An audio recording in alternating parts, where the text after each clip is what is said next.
नमस्कार श्रोते मित्र हो. कथारस सादर करीत आहे ज्येष्ठ साहित्यिक रामचंद्र सडेकर लिखित कादंबरी हुंदका.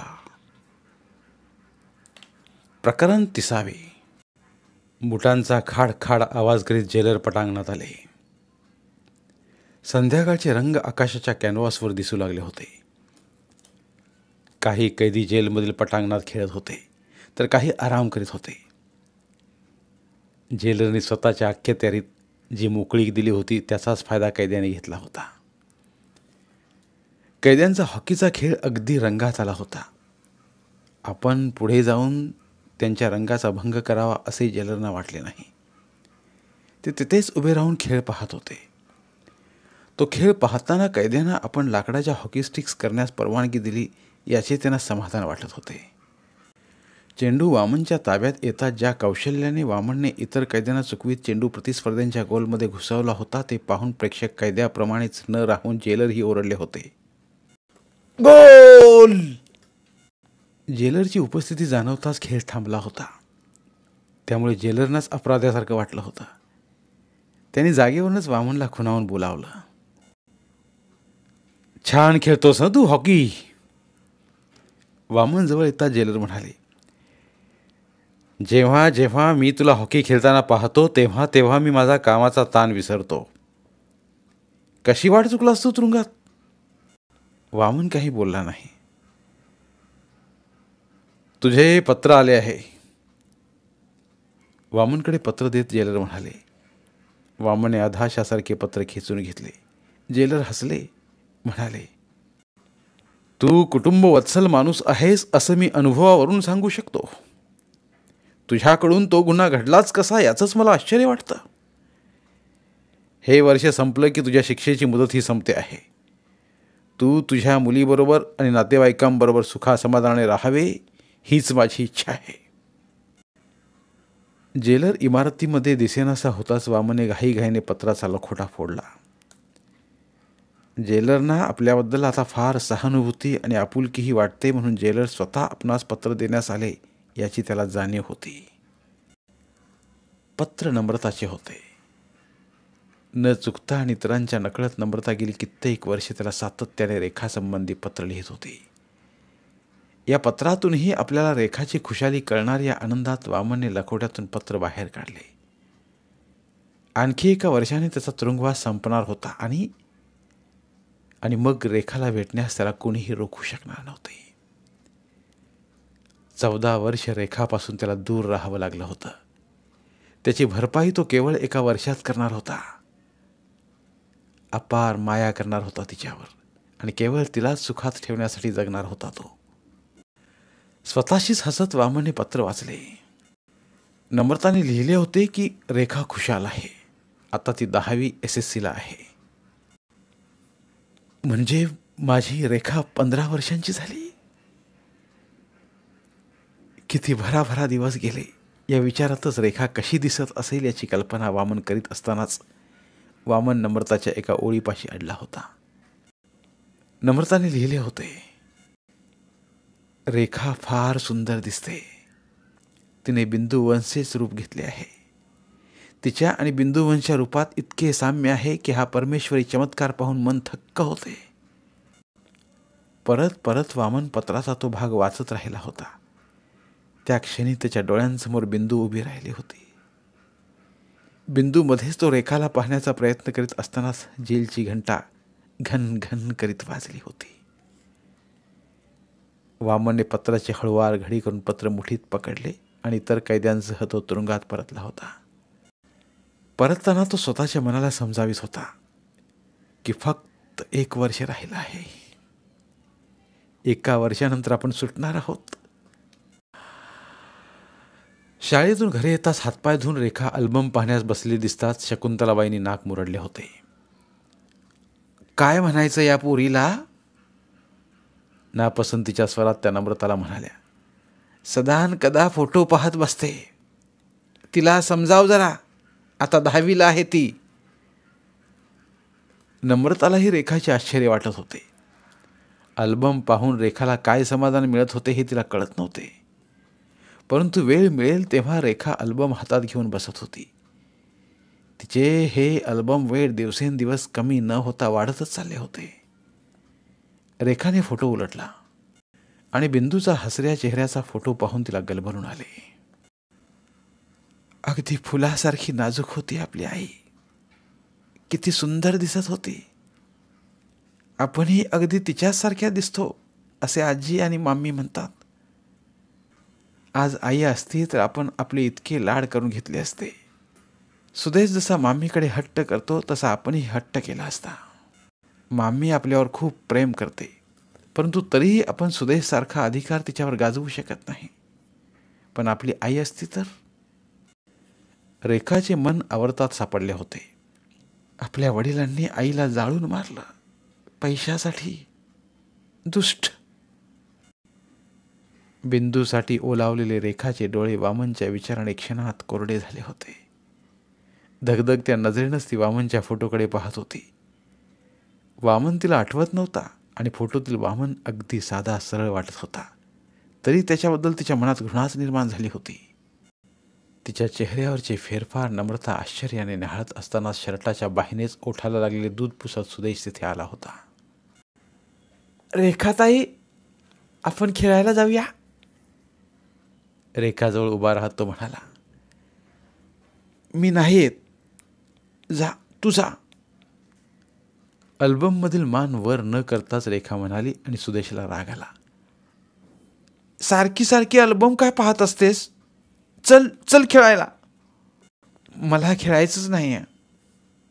रेखा त्याच्याकडे न पाहताच म्हणाली आणि चिडलेल्या सुदेशने तिच्या हातातील अल्बम खेचून खाली जमिनीवर फेकून दिला होता. रेखा संतापली. जणू काही तिच्या आईलाच कुणी धक्का देऊन पाडले असे वाटले तिला. रागारागाने ती सुदेशच्या मागे धावली आणि जोरात सुदेशच्या पाठीत तिने धपाटाच घातला. सुदेश कळवळला. आपण रेखाशी मारामारी करू शकणार नाही ही जाणीव होताच उत्स्फूर्तपणे तो एकदम बडबडून गेला.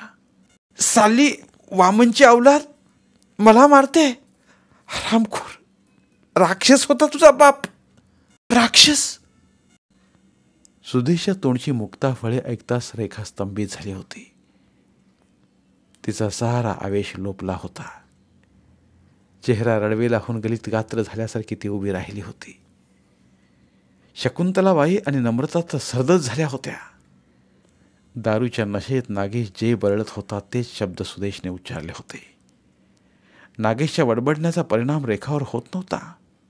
उलट तो तसे बोलू लागला की रेखा काहीशी बेचैन व्हायची. परंतु सुदेशच्या बोलण्याने मात्र तिचे संवेदनशील मन रक्तबंबाळ झालं होतं. नम्रता रागारागाने उठली. सुदेशला वेळीच आवर घालायला हवा हे ओळखलं होतं तिने. थाड थाड थोबाडीत मारल्या तिने सुदेशच्या. बोलशील पुन्हा असे? बोलशील? पुन्हा फाडफाड आवाज झाले. सुदेश कळवळून रडू लागला होता. माफी माग ताईची. जा, माफी माग. सुदेश स्पुंदत स्पुंदत रेखाजवळ गेला आणि रेखाला त्याने मिठीच मारली. त्याच्या कृतीने नम्रता आणि शकुंतलाबाईंना समाधान वाटले होते. फोटोंचा अल्बम तसाच उघडा पडला होता. अग्निमास्तरांची पत्नी भाजून मरण पावली हे वृत्त शाळेत आगीप्रमाणेच पसरले होते. अग्निमास्तर शाळेत येत नव्हते, परंतु त्यांच्याबद्दल संपूर्ण शाळा चर्चा करीत होती. प्रिन्सिपॉल, सहकारी शिक्षक, शिक्षिका, शाळेचे शिपाई आणि समज आलेले विद्यार्थीही. सारेजण चघळण्यास सनसनाटी वृत्त मिळाले म्हणून चर्चा करत होते. परंतु रेखा मात्र अंतर्मुख झाली होती. त्या बातमीचा तिच्यावर जबर परिणाम झाला होता. अग्निमास्तरांबद्दल चर्चा चालू असताना अचानक रेखाचे तिथे आगमन झाले की साहजिकच एका विद्यार्थिनीने ऐकू नये म्हणून 2 शिक्षक आपली चर्चा थांबवित होते. परंतु त्यामुळे रेखाचा गैरसमज होत होता. तिला वाटू लागलं होतं की सारेजण आपल्याच आई वडिलांसंबंधी बोलत आहेत. काही दिवस असेच पसार झाले. अग्निमास्तरांविरुद्ध त्यांच्या सासू सासऱ्याने पोलिसात तक्रार दाखल केल्याची चर्चाही रेखाने ऐकली.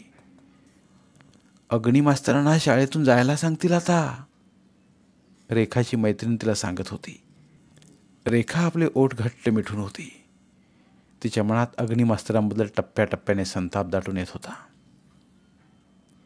एक दिवस शाळा सुटताच स्कूल बसच्या दिशेने मैत्रिणीसह रेखा जात असतानाच रेखाची मैत्रीण हळूच तिच्या कानात कुजबुजली. हे बघा अग्नी मास्तर, आज प्रिन्सिपलनं भेटायला आले होते. रेखा थबकली, वळली. अग्नी मास्तर आपल्याच विचारात शाळेच्या पटांगणातून प्रवेशद्वाराकडे चालले होते. त्यांना पाहताच रेखाच आमूलाग्र बदल झाला होता. तिच्या मनात अग्नी मास्तरांबद्दलचा तिरस्कार उफाळून वर आला होता. एक जबरदस्त द्वंद्व तिच्या मनात सुरू झालं होतं. ह्या हरामखोराने आपल्या बायकोला जाळून मारले, बास्टर्ड. अग्नी मास्तर जवळ येताच रेखा पचकन त्यांच्या मार्गातच थुंकली.